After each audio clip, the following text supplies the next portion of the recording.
Hi, and welcome to this week's episode of the Retirement Readiness Podcast. As always, we have Tim Reagan, the founder and wealth partner at Prairie View. Hey, Katie. And I'm Katie Umlin. Thanks so much for joining us today. We are talking about entrepreneurship in retirement.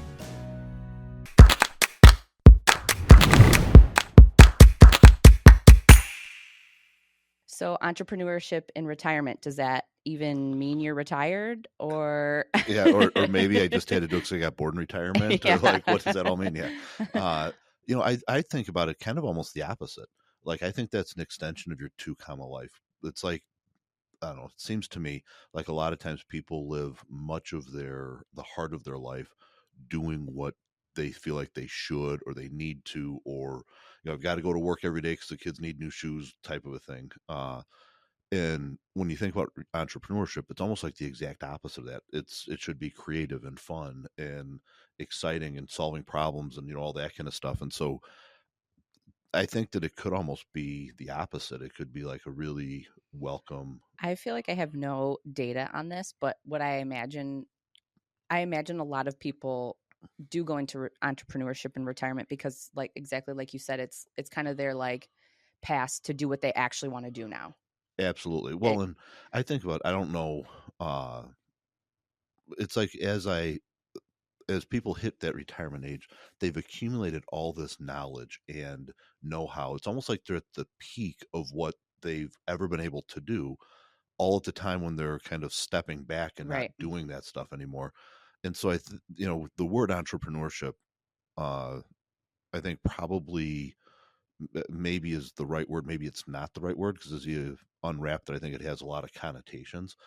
I think really the way I look at it is it's how do you use all of these skills, resources, knowledge that you've built in a way that's different than what you did when you were working. And so maybe it's consulting. Right. Maybe it's an opportunity to do something you've always wanted to. Like, I remember Dad, when we were growing up, he always wanted to be a carny. It sounds so terrible, and I want to be like, oh, it's not what it sounds like, but like it's exactly what it sounds like. Yeah. He wanted to own the funnel cake, cotton candy, hot dog like type thing, and travel around with the carnival, which really is kind of cool. Like, if you think about his background, growing up in that small town where the fair, like all summer long, you look forward to the county fair coming to town, and that was your week for, the last week of August type thing. And so, of course, it makes sense that link in his mind, and traveling and yes, getting to, like, and he was the mayor of everywhere he went, right? And so being able to see people and talk to people had been right up his alley. And so that, I don't know that that's everybody's dream, but there's a lot of those kinds of things that you could start to think about. Man, when I get to retirement, what could I do? And do I want to do that in a way that'll give me generate some money? Yeah, for sure. Well, I think there's a lot of doors that open when you start talking about that. Like, can I bring in an income? How does that affect all of the brackets that I'm in and my Social Security benefits? And, I think that kind of. Well, and it's funny because, it's kind of like, are you going to let the tail wag the dog? If you start from, well, I should do this because I should make more money, then you should never retire, because if you want to do it because it's a math problem, you're always better off. You're always on the wrong and side, getting more money, right? The example I like to use a lot is going out to dinner. It is never the right financial decision to go out to dinner. It just isn't, right? But I choose to do that because I want the experience. I want the atmosphere. Sarah and I do it these days just because that's the only time we can talk. Yeah. Like, it's like you got all the other stuff going on. It's like, cut the noise. Yeah, exactly. And so if you approach that working in retirement from the standpoint of, I'm making the best financial decision that I can make, then you're probably doing it for the wrong reasons, and you should just stay working. If you're approaching it from the standpoint of, I'm looking for something that's going to be fulfilling, that's going to let me be creative or enjoy what I'm doing, something that I would like to do even if I wasn't getting paid, well, now you're starting to enter the realm of, let's let's live the two comma life. And hey, also, by the way, it does bring in some money. Absolutely. Like And that no, as a second. and that's a great way if you're wanting to retire, but feel like maybe I haven't quite gotten there yet. Mm-hmm. One way to do that is to say, what are the things that I love doing, and could I make money doing that? I was thinking about recently about myself. So I've been trying to take this two comma life deal pretty serious myself, and for 20 plus years, I've wanted to get my pilot's license. I'm so glad you brought that up because I've been wanting to ask you about it. And so this is a perfect time to hear a little bit about it. Yeah, for sure. And so like, I'm super excited about it. I think all of 3 lessons in. So Oh, it's good. Okay. not like I've got all this vast knowledge. If I ever offered to fly your plane at this point, say no. But it's really cool, right? But what it's done for me uh, is it's introduced all the stuff that we talk about, is getting out of your comfort zone, Mm-hmm. trying something new, looking at that box of, hey, these are all the things that would be really cool if I could. And 5 years from now, instead of looking back and saying I wish, say I did, type of stuff. And but what that makes me think about, linking back to this, that wasn't just an opportunity for me to talk about something that's fun for me. But when I link back to this, I start thinking about, well, when I retire, maybe I could be a flight instructor. Mm-hmm. So there's something that I enjoy doing, uh, and I could make some extra money at it. Mm-hmm. And you could do it on a flexible schedule, and just all kinds of stuff like that. And so I think that those are the things that, as people think about, should I open a business? Should I get a side gig? Should I, do these things in retirement? First, don't ever say should, right? But do I want to? It's like, start with what you love or what you think you would love, and go from there. And maybe even if you're not retired, that's an exercise you can 1,000%. you can think about doing. Yeah, no, 1,000%. And I even think about, so I don't know, for a very long time, I love road trips. And so I've often thought, what would it be like if I bought a semi when I retired and became an over the road truck driver? Sarah could come with me. I was like, I've thought about, like, is there a way that I could fashion, like, on the back of the tractor trailer, a way to, like, mount a motorcycle so that then wherever we went, we could hop on a motorcycle and kind of Yes. cruise around and check the area out. Would I Mhm. make a little bit of money? It would give you, like, purpose. I wouldn't just be wandering around the US, but it would give you a purpose. And so I don't think that'll happen, but I think maybe you could do it. I don't know. You're convincing your better half to no, come with you. no. When you introduce that you have to sleep behind the front seats, Yes, that might. Yeah, I don't know how I'm going to introduce, like, a private shower. Right. Yeah. So now you have 2 feet of space left in your semi truck Yes. to haul things, Yes. because there's Yeah, that's right. there's a treadmill, there's a Yes. shower, there's Yeah, go right down the list, right? Yeah. Yeah, but it's like, there's a lot of those things that I think you could think about and say, it would be really cool if, I've also thought, like, when you think about that entrepreneurship stuff, for a number of weekends, I had to go to Home Depot for a couple of things. And as I came out, they had, like, a food truck that was parked in the parking lot. I'm like, that would be awesome. brilliant. Right? Like, okay, let me get a hot dog truck and sit out in front of Home Depot. Now, my problem is I'd probably eat all the profits. Yeah. Sorry, we're out of hot dogs. But like, that would be a lot of fun because it's the same thing. You get to talk to people, see Mhm. people, and interact, but not something that I have to get up every 9 to single day, 5. time to make the donuts type of Mhm. stuff. Yeah, it's time to make the hot dogs. Yeah, exactly.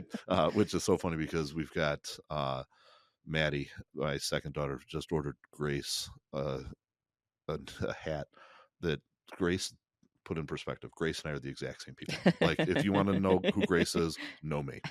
And so Maddie got her a hat that says it's a bad day to be a hot dog. So And Maddie didn't get you one because they don't come in that size. Evidently not.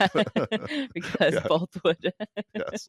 Well, so we digress a little bit, but I think when I start thinking about retirement, I start thinking about, which I really want to come up with a different name for that. Like, we all use the word retirement, but I don't think that's what it is. It's all about, getting to that place of freedom where I get to choose what I want to do. And it feels so final. And it feels like your life is over, and it feels like a period. And I just feel like it's not and maybe, you know, our parents' generation or even the one before that, probably retirement looked so different than what it does now. I mean, Yeah. just the types of jobs that people used to have. It was like once you got to retirement, it was like, I can't do it anymore. I'm burnt out. I'm tired. I'm whatever. But Yeah. now I feel like it's such a different Well, and there was retirement looks so different now. probably 20 years ago, there was somebody that I heard talking, and he said, retirement used to be, uh, I retire, get a gold watch, go on a cruise, and die. Right? Right. Like it was not What's what. next? Yes, and I think that as I look at that financial picture, it really is, how do I get myself to a place where I get to choose how I spend my time. Um, and that can happen at any age, right? There's no reason that that has to be quote unquote retirement age. What if that happened in your 50s or your 40s? I Right. mean, there's no reason that has to wait till then. And so then we start thinking about that and start thinking about, I'm shifting gears a little bit and doing something different. I used to have work that occupied at least 40, probably 50 or 55 hours of my life. It's What a am I lot going of to time back. Yeah, what am I going to do now? And do I feel bored in retirement? And how do I start to do things that I enjoy? And I think that's where this concept of entrepreneurship, and why I don't know that entrepreneurship is the right word. I don't know what word to use instead. Uh, but this idea of doing what I love to do and maybe getting paid to do it. Mm-hmm. And that's even where I think like this Uber Lyft thing kind of comes in. Uh, 'Cause it's like for somebody who's predisposed to that kind of stuff, that could be really enjoyable. Mm-hmm. Um, kind of an adventure every day, and I don't know that that's something that, as you sit down and look and say, I'm going to make that my primary gig, I don't know that that. Gets you to where you want to be. Yeah, or even like if I was like, okay, I'm going to retire and I'm going to drive an Uber 8 hours a day, I don't know that that's Yeah, 8 enjoyable, hours, maybe not. right? But if I'm like, you know what, I I could vary that. What if I wanted to hit the Thursday night go out crowd, Yeah, right? I mean, that might be a yeah. lot of fun. Might be a lot of fun. A lot of uh, Taco Bell runs. yes, exactly. But then on the flip side, I could also choose to do the. Monday morning to the airport Yeah, for exactly, business travel. and get the whole gamut of people and have a Hmm. lot of different conversations and whatever. So I think that it can look different. As Um, an Uber passenger, I'm saying if that's your goal, that you want to talk to people, I don't want you as my Uber yes, driver. I know. I do not want to talk to my Uber driver. Yeah, I just want to get in, look at my phone, or look out the window. which is so So funny. maybe don't do Yeah, so I that. think like for me, let's digress into our world of Uber for a minute, right? I think for me, uh, it all depends on the day. I mean, it depends on who I'm interacting with. You could learn so much about people's life stories when you're sitting behind a windshield. Hmm. It's almost like when you have kids, and as the kids get old, and you're driving them around with their friends. If you just shut Just up shut and up and just sit, you listen. like Yeah. the stuff you learn is crazy, right? Uh, yeah, and so I don't know. I guess it depends on the day for me whether I'm a pro talker or I'm not. probably in all aspects. Just when I'm getting my hair done, I don't want you to. I have a couple hours. I just want to sit. Yep, I don't want to make small veg talk. out. Yep, Yeah. yep. Leave me alone to my own thoughts.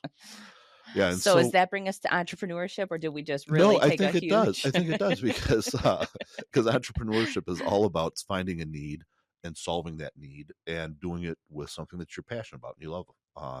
And so, which I think is really kind of that whole concept. Like so, let's stick on Uber for just a second, and you think about how is that a need and what need did that solve? Uh, and so people have always been able to call a cab, Hmm. but so there's something weird about that, right? Especially where we live. We live in the suburbs. Um, and so Uber solved the need for, I need quick transportation when I want it, where I want it. Hmm. I get to choose. Do I want a big car? Do I want a little car? Do I want the air conditioning on in my comfort, or uh, do I put in my comfort, no talking? Like, how do I want that to look like?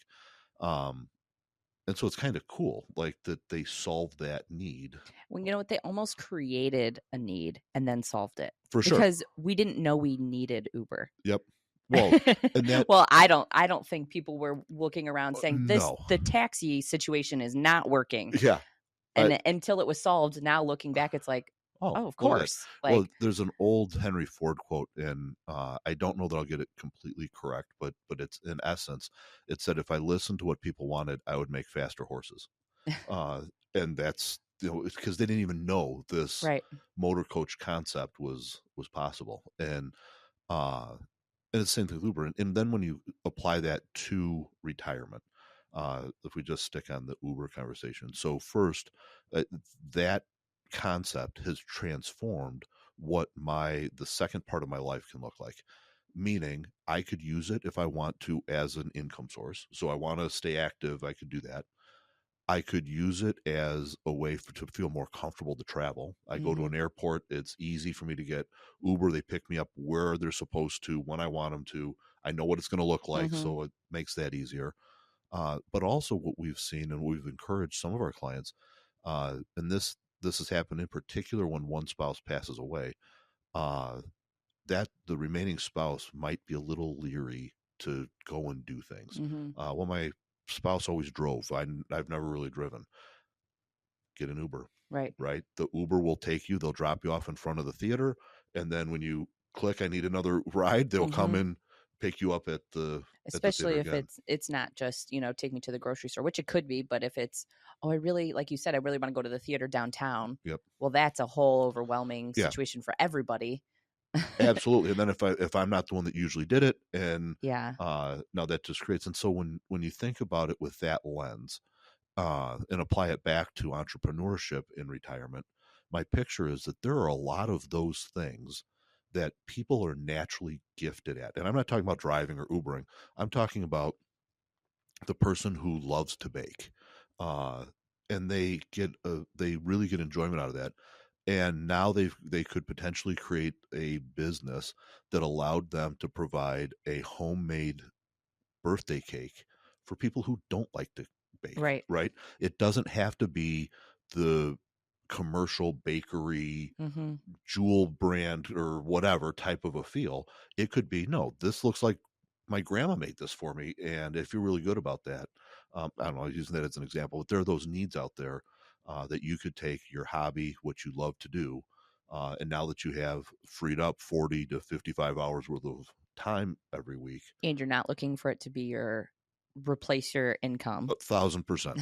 It can 1,000%. just be an added bonus, Yeah. not. Yeah. Yeah. Uh, and it can give you some flexibility and all that kind of stuff. And so once we get there, right? Once you get to the point of saying, I have the time, I have the passion, it's something that I think there's a need for, and I think I can make some money at it. Then you start getting into those questions you were kind of starting at earlier around. So what does that mean for my Social Security and my Mhm. income taxes and all that kind of stuff? And I think that that's where the more technical conversation starts to kick in. When I think about Social Security, there's this whole kind of like decision tree matrix that you start to look at. So I think the first thing to know is that if you retire and you're less than what your full retirement age is, so we now call full retirement age, because it used to be everybody retired at 65 and they all had the same full retirement age. Now, your full retirement age is dependent upon the year in which you were born. And so many times people will realize they'll see on their statement, it says, at 66 and 7 months, or, whatever what their full retirement age is.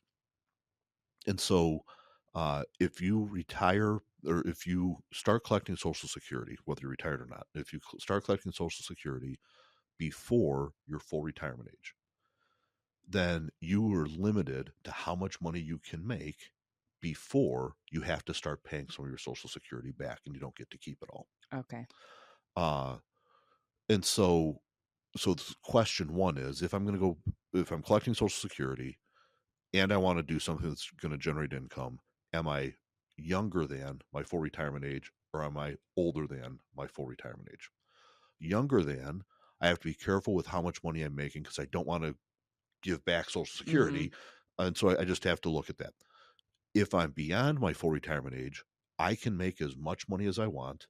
It will have ramifications. Obviously, I'll pay taxes and all that stuff, but I won't give back any Social Security. Uh, and so that's just a different calculation. But just know that if you're heading down that path, a good financial advisor, a good accountant, they'll be able to help you walk through that. It sounds really complicated and there's some decisions to be made, but it doesn't have to be super overwhelming. We just have to be thoughtful with it. So ultimately, you should still do what you want. It's just going to have different, like, don't let that be No, that's the like factor to do it or don't do it. 1,000%. Yeah, that's always that's when you start talking about the tail wagging the dog instead, Mm-hmm. right? Don't make the decision based on what's my tax situation going to be. Right. You will never pay more in taxes than you make. And so you might as well look to be smart with it, but still pursue what you And want to do. go into it knowing, hey, you might not, it's not a cash cow maybe, but, Yep. or it might be. Or But might be. Yeah, yeah. Yeah, it's like everything in life. You pull this lever, something over here something, happens, yeah. right? And so you just have to be aware of what those things are. And so as I think about that whole mix, uh I think that's the right blend. You know, a lot of times, because we're in this business, a lot of times people will ask me, so when are you going to retire? And I don't see myself ever doing what people typically think of as Classic being retirement. retired. I just don't. I mean, I love what I do, but beyond that, I just love being active mentally, physically. So I could see it shifting and changing, but I have zero desire to come to some point on the calendar and say I no longer go into the office. Yeah. Whatever that office is. Yeah, yeah. If it's I a always think so, like my neighbor across the street from us, they are both, he is retired. She has kind of like a part-time flower shop job. oh, it sounds like entrepreneurship and retirement. Exactly. Yeah, And so he mows his lawn. I mean, literally, I think it's definitely every other day. yeah, Sometimes it's every single day. yep. And obviously he loves it. He Mm-hmm. loves taking care of his lawn. And I always think like, yes, he's technically retired, but to him, maybe he doesn't still, you know what I mean? Yeah. Like, yes, that's retirement. That is classic retirement, but he's busy every single day. He's not sitting on this couch. So like to him, that's kind of his job. Absolutely. Well, Like, it's funny you say that because so when the kids were little, we hired a service to start coming out and doing the lawn, and primarily because I didn't the time spent doing the yard work was not the value as much value to spending time in the pool or going to the kids' games or whatever, right? And so we hired a lawn service. However, prior to that, that was one of the greatest things I loved to do was to dial in and like I was the fruitcake that would be out there with a single scissors, like clipping my bushes to make making grandma yeah, proud. making Rebecca proud. That's right. You know, because I enjoyed it. Like, and so I could see myself doing some of that in retirement. But now when I look at it and I think about like, that's not, that would fulfill my meticulous nature. That would fulfill my ability to look and say, look what I did. I accomplished Mm-hmm. that today. But from a keeping me mentally active and sharp, I don't know that it checks that box. And Uh-huh. so it It's a probably combination of things. has to be, Yeah. right? So it probably looks like diversifying how you spend your time, just like you diversify your portfolio. Mm-hmm. That's probably, I mean, in all aspects of your life is Yeah. probably good advice. I think, did I just come up with a new slogan? I think you did. Yeah, for sure. Yeah. And to your point earlier, I think that can start now. You don't have to wait until you're at that financial independence. It can be happen now. I often feel like my parallel to retirement is motherhood because it wasn't a period, it was it's just a shift into the next phase. And I feel like I'm in the, okay, so what am I going to spend my time doing? Yeah. Because the mental stimulation is not there. No. So I feel like I'm already kind of asking myself those same retirement questions of what do I want my life to look like? What do I want my kids' life to look like? And Yeah. how do we get there in the best spot for everyone? Yeah. There's like a whole decade or more where you're like, okay, Alex, I'm ready for adult talk now. Mm-hmm. And Yeah. how do we have that and all those things? I remember there were like a handful of things when the kids were little and I'd come home and so it was like, okay, first I need quiet, Yeah. right? Just some quiet. Then I need some adult talk. and the last thing I need is you coming anywhere near me. Yeah. I have had kids that have been, it's hard to have quiet time. I have to go to the bathroom. Yeah. And even that is questionable sometimes, right? So it's like complete 180 from I go into an office, I Right. have my set time. This whole routine And is, Quinny's 8 months old now. So I feel like I'm just starting the last 3-ish months. I'm just starting to get into the like, oh, now it's like really stay at home mom. It's not maternity leave. It's yeah, not, it's not these short periods of time anymore. Now it's like, oh, okay, so this is my what life. it is. Yep.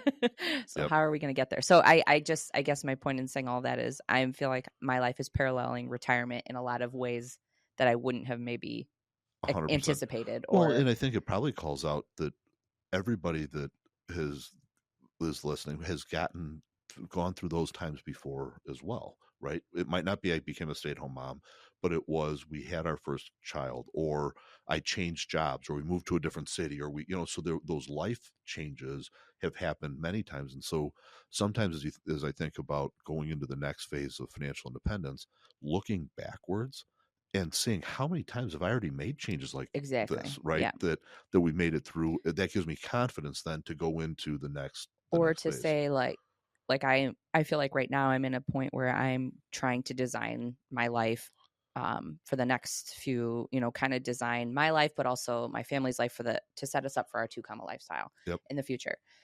But I'm looking back and saying, okay, after high school, that was kind of the first time I made choices about how my life was going to look. Yep. What did I do then? How did I make those choices? Did I like how I made those choices? Yep. And what would I have done differently? And what am I going to do this time that will set me up in a different or better way? And how am I going to work through those steps? And I feel like it's the same thing as you go through each phase, whether one job ends and you're looking for the next job, or you move from one house to the next house. You have all these, just like you said, you have all these time periods where one chapter ends and one chapter begins, and you get to decide kind of, well, what does that next chapter look like? And retirement's this no 100%. different. Yeah, which is really the whole concept even behind the book, right? That we're in the process of writing around. You get to design your life. Many times we fall into this trap of not really doing that. And so, like at retirement, at the transition points, at any time, you get to sit down and say, what do I want this to look like, rather than just letting it happen. And that really, I think, is the definition of the 2 comma life. Yeah. So, I just often think that that's such a cool, exciting thing. yeah. So 8 months 8 and months. Yeah. heading into summertime. Yeah. What are Thank you guys going to goodness. be doing this summertime? Thank goodness. We are outside all day long. Dylan is a 5 a.m. riser. So we start watering our flowers at 5 a.m. Awesome. We eat pretty much every meal outside, and we come inside about 7 p.m. Well, the nice thing about that is you get the hose out in the morning. You never have to shut it off. You, Yeah, you hose them down after breakfast, exactly. hose it down after lunch. Yep. Yeah. We have a little picnic table. It's exactly right. It's like, okay, well, this is way easier than eating inside. Yeah, 100%. 100%. So you have tons of changes in your house, kids coming, going. We do. Yeah. Everybody is in the throes of figuring out what the next, you talk about the phases of life, right? You have a lot of phases. We've got a lot right of now. phases. Yeah. With Maddie just graduating and finishing her softball career. And it's a huge phase for your whole family. For Maddie's softball career to be done is kind of life-changing for everybody. Oh, it is. I've had several conversations in the last couple of weeks about that kind of stuff, and that stuff being kids sports, and people asking like, hey, so now that you've done it, like what? And I'm like, you have to recognize it's quicksand. Yeah. Like when you get into that, it will keep pulling you deeper and deeper, and it will batting lessons, catching lessons, like you name it, endurance training. It is. Well, it combined with then, you're traveling to the games, and and so the unintended consequence of all of that, I think, for us as we look back on it, was it affected how the other kids, what they could or couldn't do. Yeah. Indirectly, like we can't go on family vacation at that time because of this, or maybe Grace would have chosen a different hobby herself if she wasn't sitting at the softball field, or like that kind of stuff. And so for us, and also maybe they wouldn't be so close because they didn't get to travel together. Exactly. It's good and bad. Good, right? and bad. Absolutely. But yeah, so it's a change in our life. And Maddie told us, so she'll go to grad school in the fall. Still to be determined, waiting to hear back from a couple of law schools. But but for her, she's like, this is the first time in my entire 21 years that I'm making a decision that did not include softball. Yeah. So it's kind of having to learn how to do that. It is. So it ties right in with the transitions and all the stuff we talked about. Because it's also today. like, can also be a crutch. Like, oh, I can't do that because I have softball. For sure. Well, and kind of letting the dog wag the tail with that, like 100%. And now it's, I kind of have to like be real and think about what I want, or how does this impact, and not just rely on. And how do I make friends when I've always had a natural built-in friend group? Right, everywhere I went, I had a team. So so a lot of change at our house, but all good things. Hopefully, that's what we always say. Yeah, and when Grace is starting to look at schools, we've got so exciting. Yeah, so all good things. Katie, this was a great episode. Thanks for joining us this week on this week's episode. For more resources on how to live your 2-comma life, join us at pv-wp.com. Be well.